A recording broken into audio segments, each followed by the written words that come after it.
दियो हो म आशाको अन्धकारसित डराएर बल्न छोड्दिन। लडौँ चाहे म हजारौं पटक, लडौँ चाहे म हजारौं पटक, उड्छु फेरि सङ्घर्ष गर्न छोड्दिन। जीवन भन्नु नै कोसिस हो, म कोसिस गर्न छोड्दिन। हामी आज यो संसारमा डिस्क्रिमिनेसन, हामीभित्र एउटा चेतना छ, त्यो चेतनालाई हामी कसैले नै चिनेका छौँ। जुन शक्ति छ, जुन हामीले भित्र छुपेर बसेको, लुकेर बसेको शक्ति छ, यो शक्ति वास्तवमा मानवको पनि अद्भुत शक्ति छ, यो मायाको शक्ति। यो शक्तिको पहिचान हामीले गर्न नसक्छौँ हाम्रो दुःखको कारण। हामी हेपिन्छौँ, हामी शोषित हुन्छौँ, हामी पीडित हुन्छौँ। कसैले पनि हामीलाई हेप्छ भने हेप्नुको के कारण हुन्छ? तीनटा कारण हुन्छ हेपिनु। पहिलो कारण हुन्छ हामीसँग शक्ति छैन। तपाईसँग शक्ति छैन भने तपाईलाई शक्तिवालाले हेर्छ। अहिले तपाईँ यहाँबाट मोटरसाइकल लिएर जानुहुन्छ, तपाईँ बलियो हुनुहुन्छ भने बाहिर तपाईँले कसैलाई ठोक्काउनु भयो, दुब्लो मान्छेलाई ठोक्काउनु भयो भने त्यसलाई सरी भन्न पनि तपाईँलाई मन लाग्दैन। बलियो भएको आफ्नो शरीरमा पुरुषार्थ देखेपछि तपाईँ त्यसलाई बाबु बाटो हेरेर हिँड्नु पर्दैन, बाटो किन नहेरेर हिँड्नु, बाटो यसरी काट्नु भनेर उल्टै हप्काउनु मन लाग्छ। त्यसकारण शक्ति नहुनु हेपिनुको प्रमुख कारण। शक्ति गेन गर्नुपर्छ। हामी सबले शक्ति प्राप्त गर्ने कोसिस गर्नुपर्छ, पहिलो कुरा। र म हाम्रो सचेत नेपालीले भन्छ यो देशलाई शक्तिशाली बनाउनुपर्छ। हामी हेपिनुको हाम्रो स्वाभिमान, हामी जहाँ जुन देशमा तपाईँ आज 80 लाख नेपालीहरू विदेशमा हुनुहुन्छ, उहाँ कसैको पनि इज्जत छैन। एयरपोर्टमा जाने बित्तिकै नेपाली भिजा, नेपाली पासपोर्ट देख्ने बित्तिकै त्यो प्रति हेर्ने दृष्टिकोण निम्न कोटिको आउँछ। उनीहरूले हेपेर बोल्छन्, हेपेर बात गर्छन्। प्रमुख कारण हो हामीसँग शक्ति छैन। त्यसकारण मैले भनेको यो देशको सेनालाई शक्तिशाली पार्नुपर्छ, यो देशको सेनालाई शक्तिशाली पार्नुपर्छ भनेर भन्दाखेरि मैले के पनि भनेको हो भने यो देशका युवाहरू हरेकले आफ्नो भित्रको त्यो शक्तिको पहिचान गर्नुपर्छ, त्यो शक्ति चिन्नुपर्छ। हामी तपाईँभित्र हरेक यहाँ बस्नु भएको छ, तपाईँ सब डाइनामिक, गतिशील र महान हुनुहुन्छ। यो पहिचान गर्नुपर्छ। तपाईँ यो पहिचान गर्नुभयो भने म नेपाली हुँ गौरवका साथ तपाईँ भन्न सक्नुहुन्छ। र यो पहिचान गरिसकेपछि तपाईँले जेसुकै काम गर्नुहोस्, तपाईँले राजनीति मात्र गर्नु पर्दैन।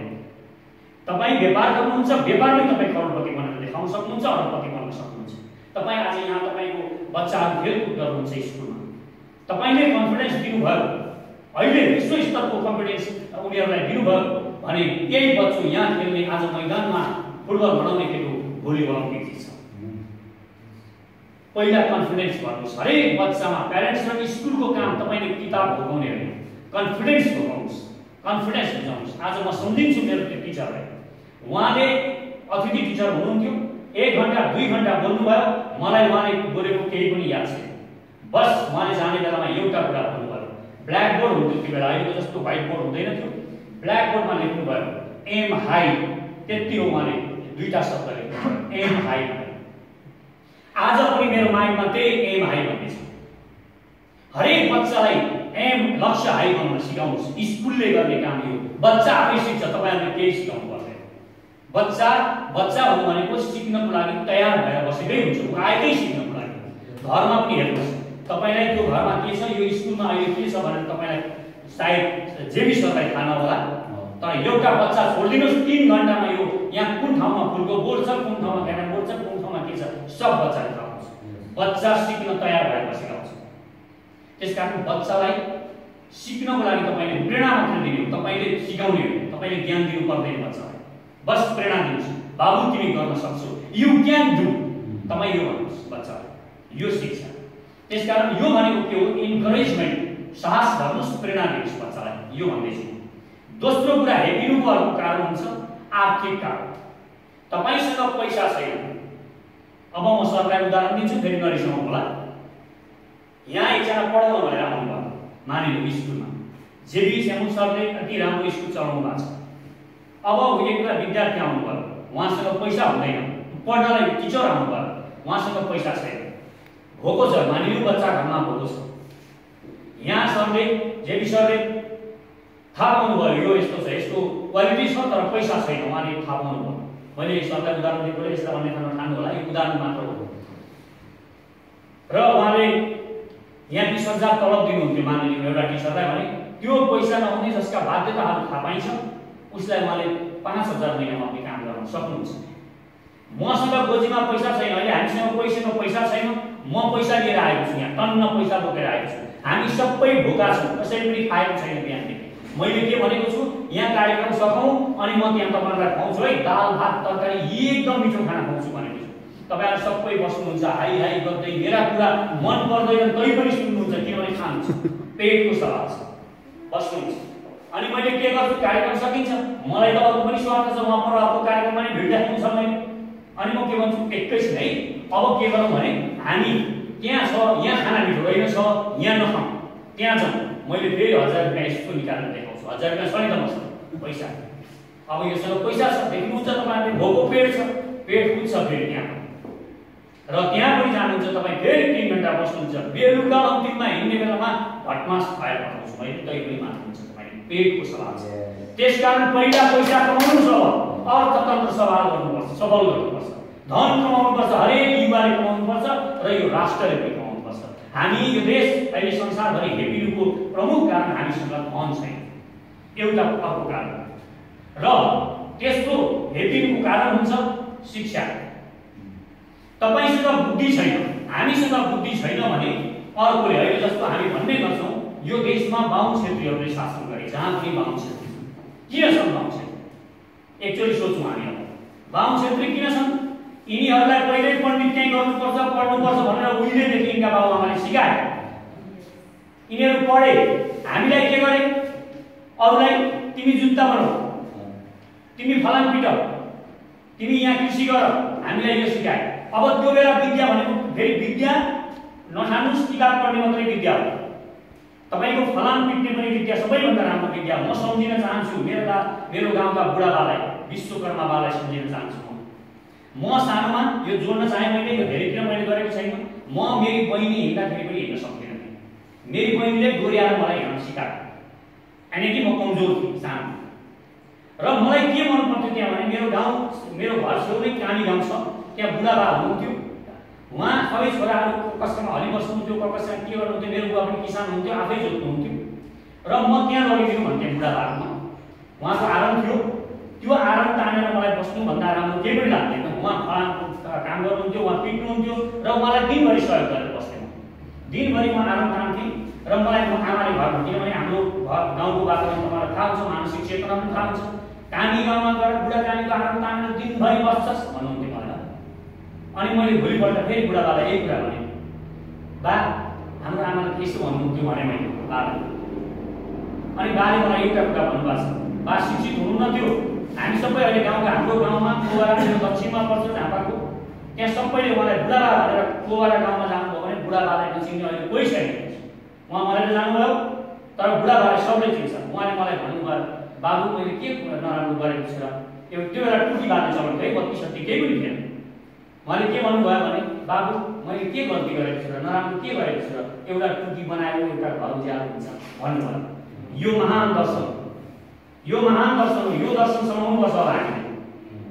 मैले त्यो गाउँभरिका जति पनि हलो जोतिन्थे ती सब हलोका थालीहरू त्यो आराममा पिटिन्थ्यो, त्यो आरामबाट बनेर जान्थ्यो, आराम थियो हुँदैन थियो, मान्छेहरूले छोडिसकेका थिए काम गर्नु। यहाँ भन्थ्यो त्यो विद्या होइन, त्यो महान विद्या हो, त्यसलाई छोड्यौँ हामीले, विद्या छोड्यौँ। र हामीले एउटा कुरामा के गर्यौँ भने हाम्रो शिक्षा प्रणालीलाई कस्तो बनायौँ भने कुनै बाहुनको विरोध गर्नु जरुरी छैन, शिक्षा प्रणाली चेन्ज गर्नु जरुरी छ। अब हामीले के भन्छ, मलाई अब जोड्छु, मैले अस्ति पनि जेठीसँगलाई भनेको थिएँ, मलाई धेरै साथीहरूले अहिले एउटा कुरा, बाहुनको विरोध गरेको कुराहरू, यो बाहुन प्रचण्ड प्रधानमन्त्री भयो, यो बाबुराम प्रधानमन्त्री, यो बाहुन सब बाहुन जहाँसुकै बाहुन भनेको भनेर एउटा भिडियो पठाउनुहुन्छ मलाई। अनि मेरा विद्वान जनजातिको साथीहरू अनि दलित समुदायको साथीहरूले मलाई त्यो भिडियो ट्याग गर्नुभएको छ, मेरोमा मेसेन्जरमा पठाउनु भएको छ। अनि मैले उहाँलाई विद्वान त्यत्रो मैले उहाँलाई, तपाईँ पनि यो चेतनाले हिँड्नु भएको छ भने तपाईँहरूलाई सधैँ बाहुनले एउटा शिक्षाको, एउटा बाहुन क्षेत्रले एउटा शिक्षाको एउटा कुरा गरेर तपाईँहरूलाई माथि हामी सबैमाथि शासन गरे, एक वर्गले बाहुनमाथि पनि शासन गरेको थिए, यसरी शासन गरे। अब तपाईँ यसमा मजा लिन थाल्नुभयो भने बाहुनलाई गाली गरेकोमा मजा लिएर फेरि अर्को बाहुनलाई तपाईँ नेता बनाउँदै हुनुहुन्छ, एउटा बाहुनले गाली गर्दा। अब हामी यस्ता कुरामा मजा लियौँ, जातिगत विभेदका कुरामा हामीले मजा लियौँ। हामीले यो अहिले जातिगत विभेद किन किन छौँ? हामीले शिक्षाको कुरा गरिराखेको छौँ। हामीमा के छ भने मैले अस्ति एउटा कार्यक्रम गरेको थिएँ, त्यहाँ कीर्तिपुरको नेवार हुनुहुन्थ्यो। मैले उहाँलाई जातिगत विभेदको कुरा गर्दाखेरि मैले उहाँलाई भने तपाईँको कीर्तिपुरको नेवार र भक्तपुरको नेवारमा विभेद छ कि छैन? उहाँले भन्नुभयो छ। भक्तपुर र यो त केसम्म भनिन्छ भने कीर्तिपुरको काउली यो भक्तपुरको काउली भन्नेसम्म छ। यो मानसिकता छ। त्यसकारण हामीले यो सबै सफा गर्ने भनेको हामीले पहिला भुलबिल हुने हो। डोल्पाको क्षेत्रीले यहाँको दलित समुदाय कहाँ छ त्यहाँ आएर बस्ने हो, त्यहाँको शिक्षा लिने हो। तामाङ जाति उहाँसँग म सम्बन्ध गर्छु भने उहाँको घरमा बसेर मैले खानुपर्छ। अब मैले त्यो सिक्नुपर्छ। हामीले सिकेका छैन। तपाईँहरूलाई थाहा छ यो वरिपरि देखिने काग तपाईँलाई देखेर कराउँदैन। काग कराउँछ?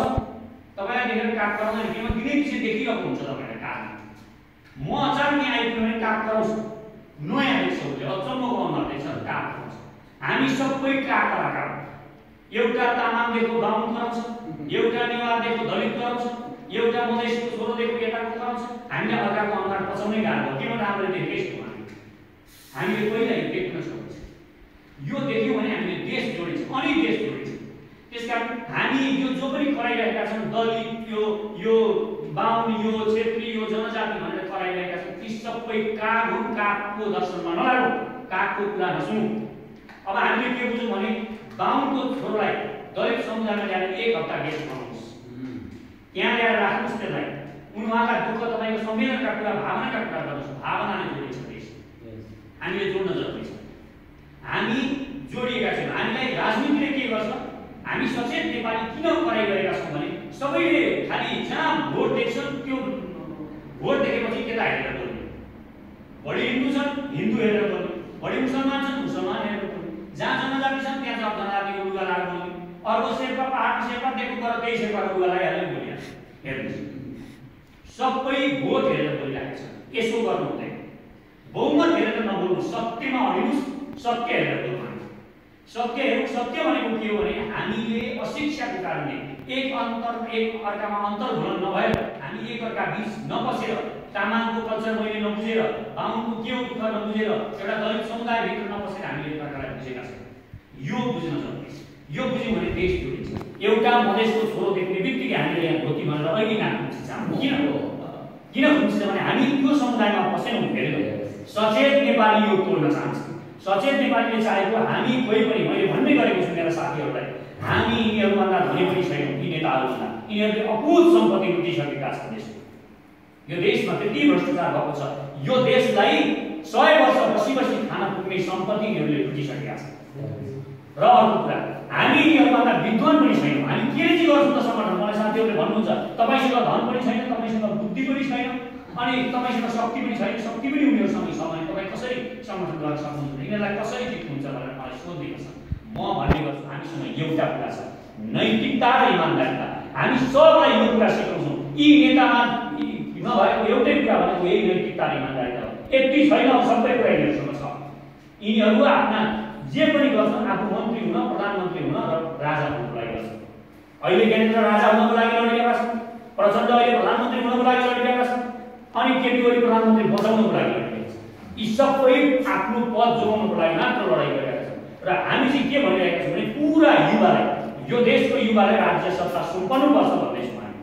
यदि यो देशको राज्य सत्ता हामीले युवालाई पुर्याएर त्यहाँ राख्न सक्यौँ भने 40 वर्षदेखि मुनिका युवाहरूले यो देशको शासन सत्ता गर्न पाए भने यिनीहरूले 50 वर्षमा गर्न सकेको काम 5 वर्षमा युवाले गरिरहेको छ।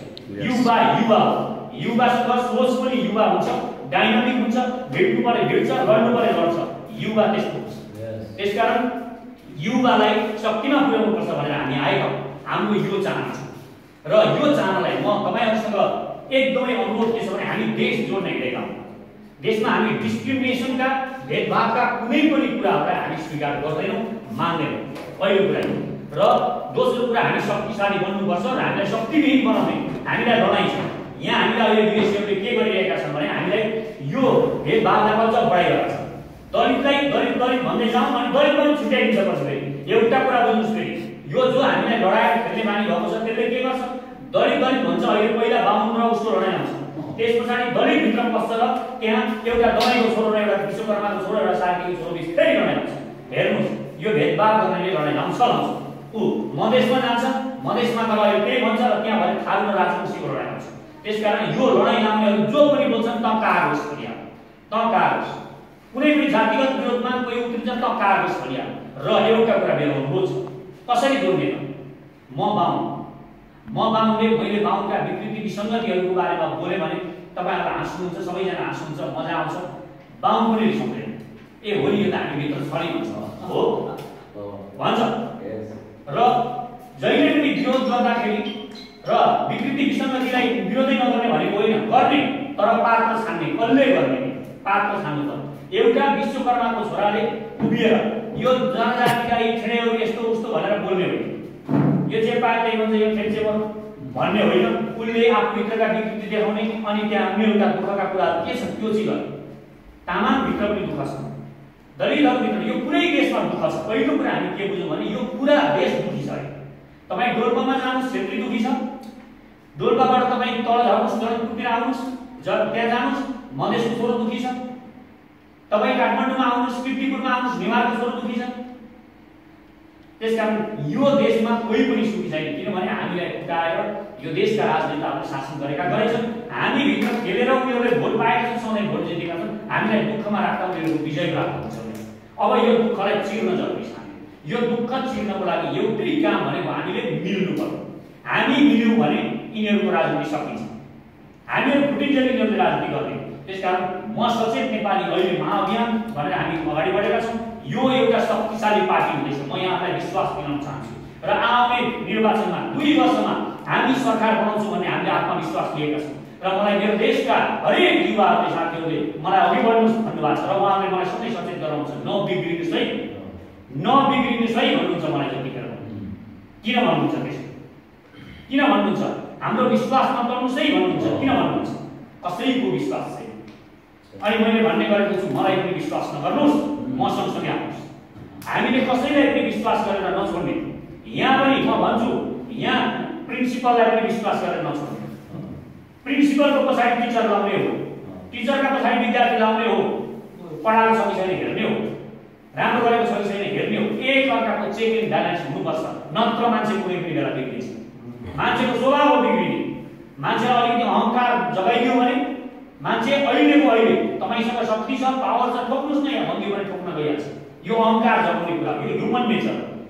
ह्युमन नेचर यो भएको कारणले सबलाई चेक एन्ड ब्यालेन्समा राख्नुपर्छ, सामूहिक नेतृत्वमा जानुपर्छ। त्यसो भएपछि समूहले तपाईँ 10 जना 20 जना मिलेर एउटा समूह बनाएर यहाँ नीति बनाउनुहुन्छ भने यो स्कुल जति महान स्कुल कुनै पनि हुँदैन। नीतिले, समूहले सबैको विचार लिएर। र हामीले भनेका छौँ, हामीलाई भन्ने गर्छौँ तपाईँ लेफ्टिस्ट हो कि राइटिस्ट हो भन्ने गर्छ। हामी लेफ्टिस्ट पनि होइन, राइटिस्ट पनि होइन, हामी बिचमा यहाँ उभिएको। लेफ्ट नेता हुन्छ, लेफ्ट नेता हुन्छ, राइट नेता छ। म यहाँ छु, म भनेको युवा हुन, तपाईँ युवा हुनुहोस्। हामी युवाको शासन गर्न चाहन्छौँ, न लेफ्ट न राइट। त्यसकारण हामीले सोच्ने के हो भने हामीले जोड्नेमा सोच्ने हो, चेक एन्ड ब्यालेन्समा राख्ने हो। र हामीले नीतिमा पनि केही कसरी सुधार गर्ने त त्यो पनि आउन सक्छ। ल जस्तो हामी भोलि हामी शक्तिमा पुग्यौँ भने, ल हामीले सरकार बनायौँ भने कसरी चाहिँ परिवर्तन आउँछ? सिस्टम त यही हो भन्नु। यो सिस्टम हुँदैन। हामी अध्यादेश ल्याएर पनि यो सिस्टमलाई चिर्खाएको छौँ। पहिलो हामी के गर्छौँ? अहिले भ्रष्टाचार जम्मै यहाँ यो अख्तियारलाई भ्रष्टाचार हेर्न लागेको छ। यसले एउटा कारवाही गरेको सुन्नुहुन्छ, 6 लाख समय अरे 1 लाख 2 लाख समय अरे भन्ने सुन्छौँ।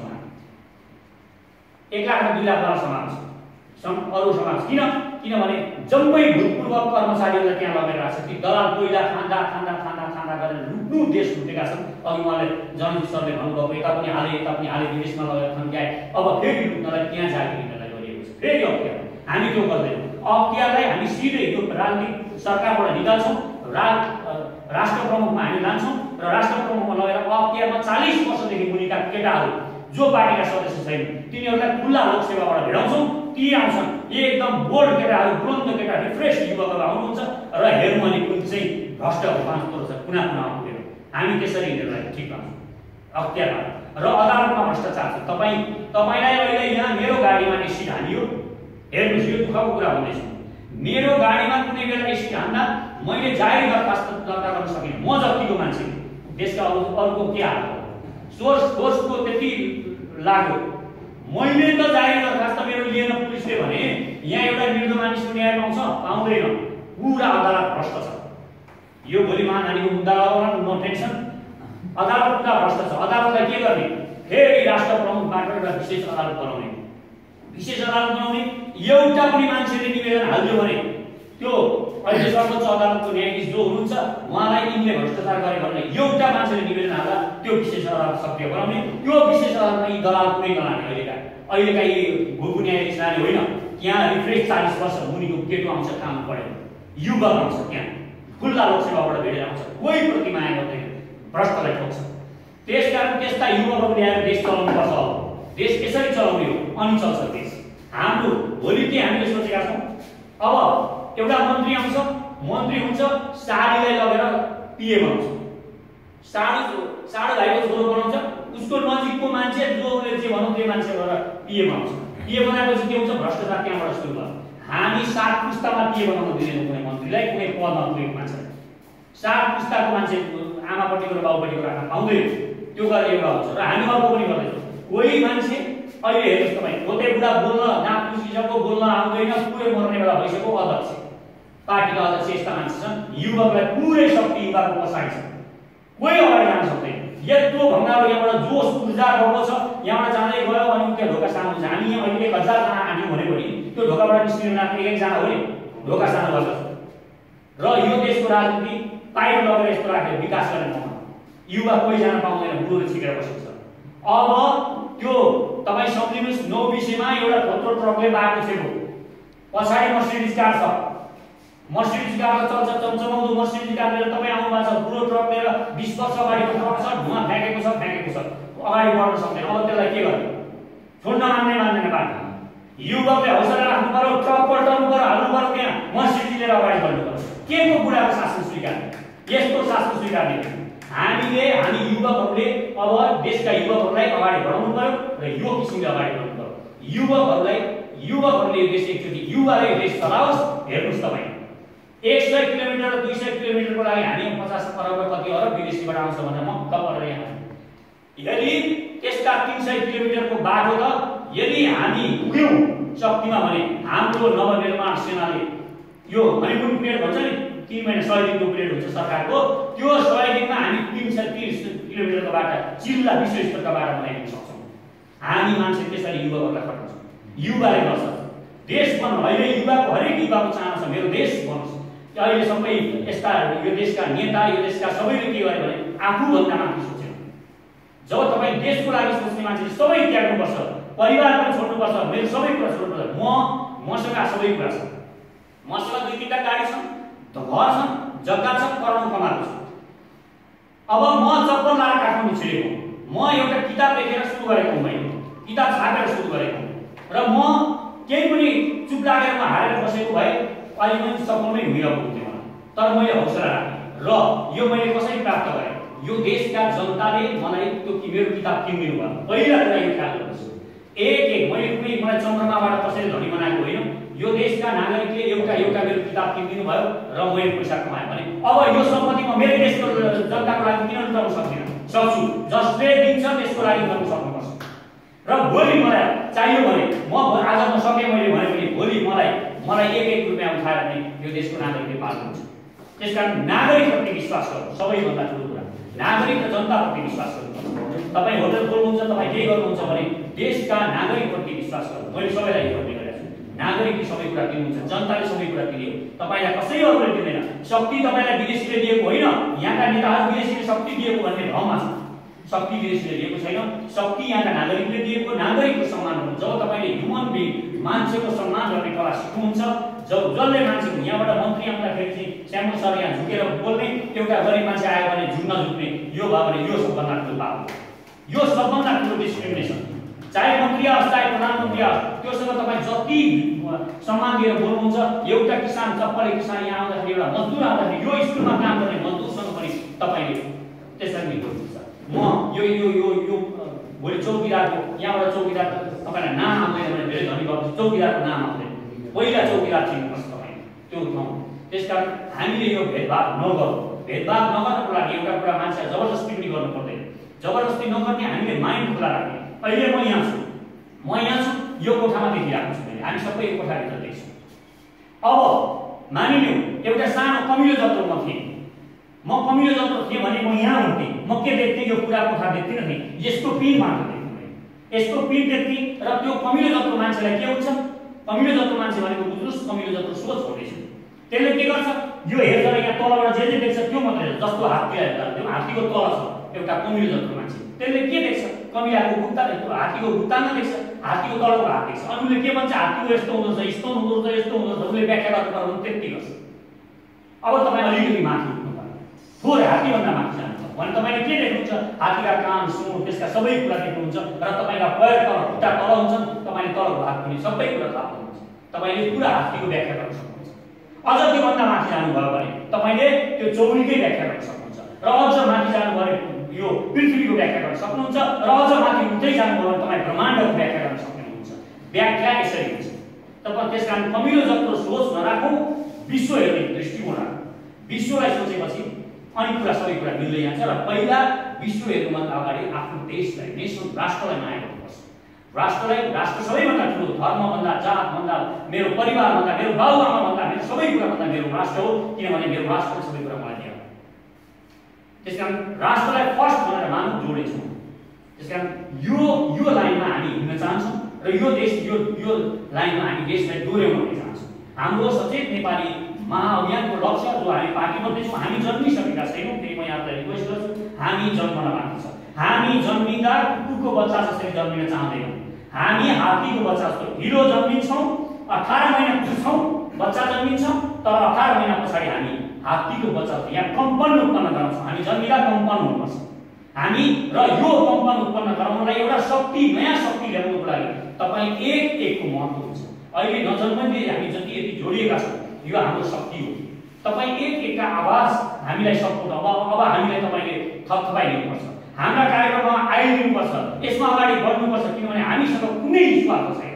हामी अब म एउटा किताब लेखेर बसेको मान्छे, मैले अघि पनि भने मलाई किताब लेखेर लो प्रोफाइलमा बसेर किताब लेखेर मलाई त्योभन्दा सुख मलाई केही पनि लाग्दैन। हेर्नुहोस्, म अहिले यत्रो उमेरसम्म लो प्रोफाइल आएसम्म म लेखक सङ्घ, किताब लेख्ने सङ्घको पनि सदस्य नभएको मान्छे, मलाई राजनीतिको पनि मतलब छैन, कहिले कुनै पनि सङ्घ संस्थामा नभएको मान्छे। 81 म आएको छु भने म केही मेरो भित्र यो पीडा भएर आएको हो। यो पीडा यो पीडा मेरो मात्र छैन, तपाईँको पनि छ, तपाईँको हरेक हामी नेपाली नागरिकमा यो पीडा छ। किनभने यो देश बर्बाद हुन लागेको छ। देश बर्बाद भयो भने कहिल्यै पनि हाम्रो सुख हुँदैन, हाम्रो राम्रो हुँदैन। देशको अपमान भयो भने कहिल्यै नेपालीको सम्मान हुँदैन। यो बुझ्न जरुरी छ। यो बुझेनौँ भने देशलाई गाली गर्यौँ भने देशलाई गाली गर्नलाई एकदमसँग ठिक ढङ्गले जवाब दिनुपर्छ हामी हरेक। जब यो नेपाल, यो नाति नेपालमा केही हुँदैन भनेर लपटा हान्न थाल्छ। यो देश जति यो हामी त सुनको पिरामा बसेर हल्लुङ्गेको सिलावरको यो तुलेर मागिरहेका छौँ। म तपाईँलाई एउटा जोड दिन चाहन्छु र म सक्न चाहन्छु, म धेरै बोल्न चाहन्छु। एउटा भिखारी भिख मागिरहेको छ सधैँ, एउटा पिरामा बसेर। पिरा हजुरलाई थाहा छैन, पिरा भनेको गाउँघरतिर बस्नको लागि एउटा दिन्छ, सानो हुन्छ, त्यो पिरामा बसेर भिख माग्दा रहेछ। एक दिन एकजना ज्ञानी मान्छे त्यो बाटो भएर जाँदै रहेछ, युवक ज्ञानी मान्छे। तिमीले के हो भिख मागेछ, तिमीले भाइ मलाई पनि देऊ भिख, म खाना पाएको छैन, हिजो भिख मागे। तिमी भिख माग्न लाज, यत्रो धनी मान्छे भएर भिख माग्छौ भनेर उसले भनेछ। ती युवक मजाक गर्ने कहाँको धनी, यहाँ खाना नपाएर यस्तो गरेर यो पिरामा के छ तिम्रो भनेर सोधेछ। के हुन्छ त, मेरो मर्ने बेला मलाई यो पिरा बुबाले दिनु, मर्ने बेला बाबु यो पिरा चाहिँ जतन गरे, जहिले पनि मान्ने बेलामा यही पिरामा बसेर माग्नु है छोरो भनेर मलाई दिएको। त्यो भएर यो पिरा त म ज्यानलाई छोड्दिनँ। यो त मेरो सबै कुरा हो। यो पिरा ठिक छ, त्यसबाट तिमी जाऊ भरे म तिमीलाई भिक्सित दिन्न, तिमी एकदम करोडपति हो, यो पिरामा के छ हेर त एकचोटि, त्यति पत्ता ल, अनि भोलि म तिमीलाई भेट देऊला भने गए। मुलाले नदिनलाई यसो भन्दै अब रिसाउँदै बसेँ, अरू भिख मागेँ, यसो कटाउनमा 2-4 पैसा थापेँ, अलिकति जाँड खाएँ, अलिकति के गरेँ, भरे घरमा पुगेँ। जाँड खाएको झम्मा यसले त पिरा भनेको आच्छी भोर्नु पर्यो हो, यो पिरामा के रहेछ भनेर खोर्न मन लाग्यो। पिरा पुरै छालाको उसले बाँधेर राखेको थियो, सिलाएर एकदम बाबु चाहिँ उसले पुरा सिलाएर राखेको छ पिराले। पिरा खोल्दै च्यात्दै पिराभित्र एउटा सानो बाकस रहेछ, काठको पिरा है, त्यहाँ राखेको, त्यो पनि खोलेर हेरेँ, त्यहाँ त सुन चाँदी हिरा हुँदो रहेछ सबै, अरबौँको सम्पत्ति त्यहाँ रहेछ त्यो पिरामा। बाबुले यो जडाएर बिगार्छ भनेर त्यो त्यसरी दिएको एकछिन नछोड्नु है भनेर सुनको पिरामा बसेर हलुङ्गेको सिलाको बोट बोलेर भिख मागेका छौँ। त्यसकारण हामीभित्र हरेक युवकभित्र यो सुनको पीडा छ, यो क्षमता छ, यो जगाउनुहोस्। युवा तपाईभित्र भएको त्यो शक्ति जगाउनुहोस्। You can do everything. तपाईँ जे पनि गर्न सक्नुहुन्छ, जुन सोच्नुहुन्छ तपाईँ सोच्नुहोस्। पहिला सोच्ने साहस गर्नु। हामी किन सफल भएनौँ भने सोच्दैनौँ। यो स्कुल राख्ने बेलामा, यो स्कुल खोल्ने बेलामा पहिला उहाँले एकैचोटि आएर यो स्कुल बनाएको घर खडाएको होइन। पहिला के गर्नुभयो? पहिला दिमागमा आयो एउटा स्कुल चाहिँ खोल्न पाएको हुन्थ्यो भन्ने पहिला दिमागमा आयो। अनि विश्वास भएन भने म कहाँ खोल्न सक्छु स्कुल? है उहाँले कसैलाई सुनाउनु स्कुल चल्दैन, उहाँलाई कतिले भने कहाँ चल्छ स्कुल? हप्कायो, कति हप्कायो थाहा छैन, मलाई मात्रै थाहा छ होइन। त्यस पछाडि उहाँले त्यो हिम्मत गर्नु, म त स्कुल त खोल्ने हो, त्यो सोचलाई उहाँले फेरि रिपिट गर्न थाल्नु होला। सोच रिपिट गर्नुपर्छ, सोच रिपिट। र एउटा कुरा म यहाँ विषयमा एउटा जोड्छु, तपाईँले सोचेको कुरा तपाईँले गर्नुभयो भने विचार भन्ने कुरा एक ठाउँ बस्दैन। विचार पानी जस्तो हुन्छ, जहिल्यै बग्छ विचार। तपाईले जे विचार गर्नुहुन्छ त्यो विचार आज तपाईले लागू गर्नु भएन भने 5 दिन पछाडि त्यो विचार यहाँ आइपुग्छ, उहाँले लागू गर्नुहुन्छ, उहाँ करोडपति बन्नुहुन्छ। तपाईले विचार फ्रिज गरेर राख्नुहुन्छ। विचार कहिले पनि विचार र शक्ति भन्ने कुरा एक ठाउँ हुँदैन। शक्ति निस्कन्छ कहीँबाट। तपाईले हेर्नुहोस्, तपाईलाई अहिले मदेखि रिस उठेको छ, मलाई हप्काउनु मन छ, तर हप्काउन सक्नु भएन कारणवश मेरा पछाडि 2 जना बहादुर केटाहरू छन्, तपाईले हप्काउन सक्नु भएन भने तपाईले गएर स्वास्नी कुट्नुहुन्छ। स्वास्नी कुट्नुहुन्छ, त्यो शक्ति त्यहाँ निस्किन्छ। अब तपाईको श्रीमतीले तपाईलाई हप्काउन सक्नुहुन्न, तपाई बलियो पनि हुनुहुन्छ, पैसा पनि कमाएर ल्याइराख्नु भएको छ, अनि तपाईको श्रीमतीले तपाईलाई कुट्न नसकेपछि बच्चा हप्काउनुहुन्छ र बच्चा टटकाउनुहुन्छ। बच्चाले के गर्छ? आमालाई त कुट्न सक्दैन बिचाराले, सानो छ 12। बच्चाले के गर्नुहुन्छ? छेउमा भएको कुकुरलाई कस्केर लाग्छ। अब हेर्नुहोस्, शक्ति तपाईले कुकुरले पनि गरेर टोक्छ। भरे त्यो कुकुरले टोक्दाखेरि एउटा त्यो म पर्छ, यताको हुन्छ नि रिसिरले पहिलो चाहिँ म हुँ हैन। अनि म बाटोमा हिँड्दा म गाडी चढ्ने बेलामा ठ्याक्कै त्यो कुकुर खुट्टाबाट निस्किन्छ र मरेको छ। त्यसकारण शक्ति कहीँ न कहीँबाट निस्किन्छ, विचारबाट निस्किन्छ। र विचार पहिला आइसकेपछि त्यसलाई इम्प्लिमेन्ट गर्न लागिहाल्नुहोस्, त्यसपछि विचार गर्न थालिहाल्नुहोस्। र यो स्कुल खोल्ने बेलामा जब पहिलोचोटि विचार आयो, त्यस पछाडि 3 चोटि बन्छन् जे चिजहरू पनि। पहिला दिमागमा बन्छ, दिमाग परिष्कृत भइसकेपछि नक्सा बन्छ, नक्सा भनेको त्यो योजना पुरा योजना बन्छ, र त्यस पछाडि मात्रै घर बन्छ। त्यसकारण हरेक कुराहरू यसरी हुन्छ।